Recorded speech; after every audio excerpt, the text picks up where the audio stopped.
Good news! The new New Zealand consulate newsletter is out. Cares? You should care, Jermaine. Well, I don't. What? Shall I read the musical review section? If you must. What? Flight of the Conchords, Crash and Burn. Doesn't sound too good. By Murray Hewitt. You wrote this. The Flight of the Conchords What? have great potential, but last night only playing with one guitar, the dad guitar, or bass in muso terms, and one air guitar, which was mimed, they were a musical embarrassment. 2 stars. 2 stars. 2 stars. You can't just give us 2 stars, Mary. 2 out of 5 stars. Well, I wish it was, but it's out of 100. I thought it was out of 5 stars. Well, don't tell people that. Say it's out of 5 stars. Can't we just use the emergency band funds to get my guitar back?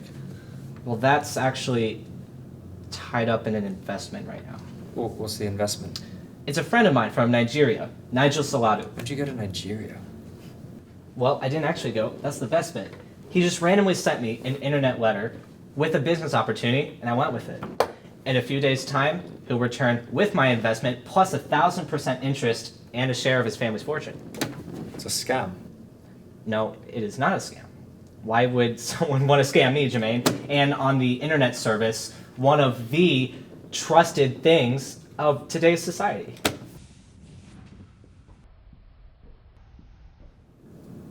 You got any food? Oh, you want a couple of biscuits, do you? We can order that. There you go. Fill that out. Okay. Take that. Write down how many biscuits you want. Okay. Put down your name, and you'll have to bring in some ID. Yeah. And then that gets sent back to Wellington. We'll have your biscuits by Tuesday.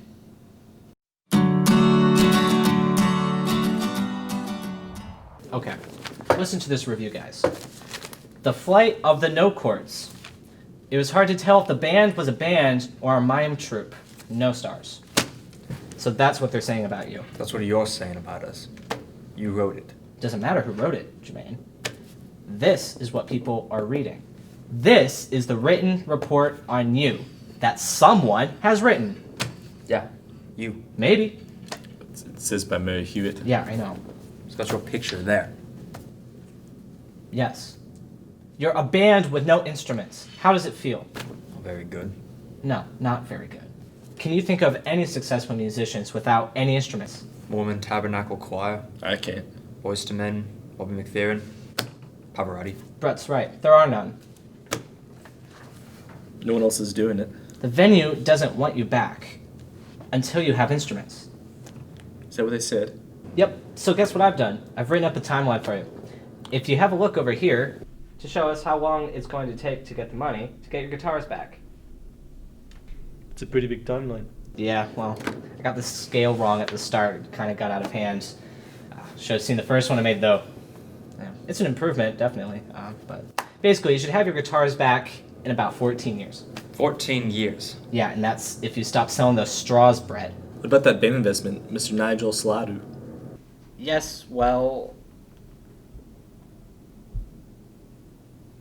I'm still waiting on that. I've got some good news here for you. Got you a paid gig. Oh, that's good. Yep, well, actually, it's just Brett. And it's not a musical gig as such. You'll be dressing up in a costume for a guy called Eddie. Eddie? Yes, you know Eddie.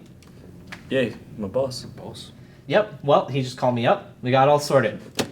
He said your phone wasn't working, and you've got a job if you want it. So he just left you a message? Yeah, well, it was a gig offer, wasn't it? No, it's already my job. So I can't get a cut of that? No, because that's already my job. I do that job. All right, note that down. No commission on Brett's job. How about you, Jermaine? What? Do you have an outside source income? Yeah, sort of. Well, I could work with you on that and get a cut of that. You don't want to. I'd like to. No. I need some money.